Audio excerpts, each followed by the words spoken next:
Alrighty guys, so it is morning of the 30th. Paint seems okay. This bloody plastic touched it here, so it's a bit tatty just there. But it feels like it's setting, which is the main thing, because it did actually freeze last night, even though the weather forecast said otherwise. But that's it. Dry now, so we kind of get a better picture of what it will look like. Now I am going to do another coat, because I have to do a coat on that. So I'm going to do another coat today on that.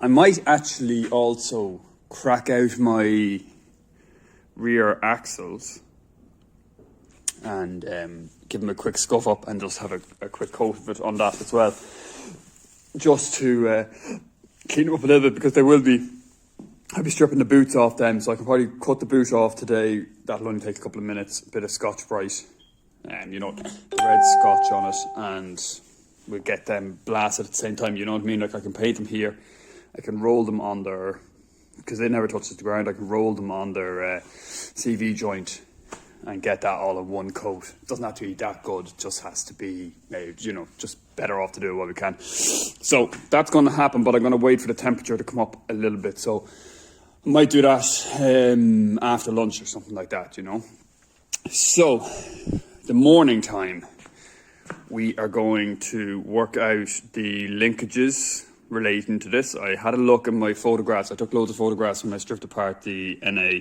w124. And I had a look at my photographs, and it looks like the linkages are mounted here and here, between here and here, sorry. So probably on this point here, on the engine.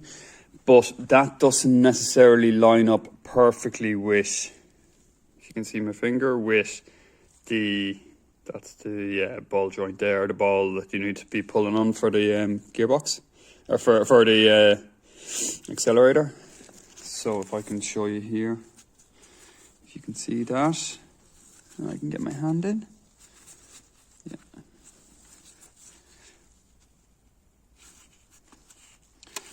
There you go. So that spring wants to go that way, Equally, I'm sure I can push that down from there. Now, I had a look. This is the linkaging here. So this part here went over to an EGR valve, so we don't need that. This part here sat on the engine somewhere like this. The cable you're looking at here is the throttle cable. So that sat on the engine something like that there, and then you had a bar going down from this to the pump, and this one here came to its own bracket as well then for the Bowden cable for the gearbox. That bracket for the Bowden cable for the gearbox sat on top of the valve cover that went on here. So I will go and get the valve cover from the NA. I'll look for the linking bar that went between them two, and we'll see how we're set then. Alright guys, I'll report back in a few minutes. Alrighty guys, so I found linkaging bars. I took the valve cover off the NA, or the suppressor. It's really just a sound suppressor deadening piece that covers over the injectors, but it does have sound gasket around it and everything like that to keep it quiet. It obviously is different because it has that crossover that you see maybe on the 605s, but it does give me, there's my Bowden cable. I might actually have to use this Bowden cable as well, because the one inside for the 300 TE might well be longer or something. Not a big deal. Unscrew it, screw it in, I'm sure. I can't imagine it'll be too complicated. But anyway, there we go. That shows you how this mounts up. So that's our Bowden cable for the, or Bowden cable, whatever way we want to say it, for the gearbox changing. We have a little mount there for that. Then we have, this is where our bracket fits in, which again still does not really line up. When you put this in, it's going to want to put that bar through there or through, you know what I mean, it's going in crooked, whatever way. And it screws into a bolt here. Let me just pull this off. Screws in there, which is the same on, you know, there's a few of them there. I will see which way it lines up, but that's the same as the, yes, it's going to be that big tall one. That's the same as the way it was on the, you know, this looks fairly similar to the top of the other engine. So I'm in two minds. I don't really like the look. I prefer the look of the other top of the engine. It has this filled in, if you know what I mean. So it's like, it's quite neat. But then again, this does fit better. I could power wash this down, possibly even, you know, paint it or something like that. But power wash it down. If it comes in nice, clean black, I could just use that. It's a bit ugly. And the manifold, I'm going to have to use turbo manifold. So we'll have to then, once I get this mounted up, I'm going to mount that up temporarily and see how we're set. And then at that stage, we can then look to what we're going to do with the manifold to make it work. All right, guys, I'll set you up with a little time lapse so you can just watch what's exactly going on.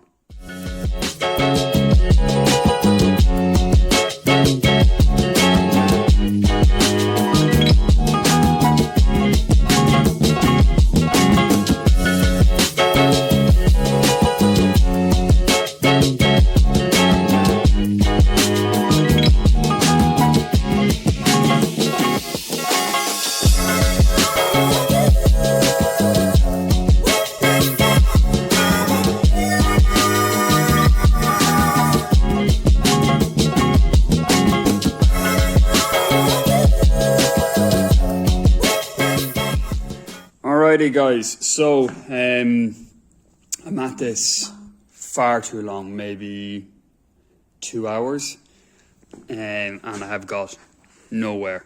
I'm going to throw in the time lapse of it. I'm going to put it on the very fastest fast forward because it's actually really boring. But basically, I've tried several different brackets. Can't seem to get any, or several different iterations of a bracket. Can't seem to get anything that really works. So what I'm going to do now is the original NA engine is just behind that table. I'm going to pull the intake manifold off that and try and mock it up on here and see sort of where, or if at all, I can use the original throttle linkages. I'm really hoping I can. If I can't, it's back to the drawing board, because I think the manifolds that you get, like I could use the original NA manifold, but I think it looks fairly shite basically on these engines. So if I can't get the original linkages to work, I'm going to have to think of something else. Anyway guys, I will check in with you. I'm not going to bother with a time lapse for this. I'm just going to check in with you after I have the other manifold on and I can work out something. Right guys, so this is the NA intake manifold on it, and as you can see, it sits lovely and perfect. It's very clunky. There's a guy I talk to quite a lot, Christoph. He's been very helpful. He's kind of given me tips like the actuator for the turbo and stuff like that. That was all his kind of, he put me onto that. But anyway, he has a similar cable driven one, and it goes straight through straight through here basically on a turbo manifold, and it looks neat and everything like that. But what his linkages are all much smaller. They're from a 603 om606 engine. These linkages are just massive, like. As you can see, that's how it operates there. So that's kind of ideal. I don't want to keep this. I really would prefer not to even keep that engine cover. So I'm sort of out of ideas. I'm after spending hours on trying to make up brackets and stuff like that just never really were going to work. I can't weld aluminium, so I can't even put in, you know, kind of offsets like these onto the turbo manifold. So yeah, I'm a bit perplexed as to what to do. I'm going to put this up onto the forums and see if anybody can give me some advice on it. So I'll do that. I'll set up and paint this engine bay a second time in the little bits there on the back there, on the bottom there. And then I'm going to go for a bit of lunch, and I'm going to bring the child for a cycle on her bike, and just chill out and try and figure this out.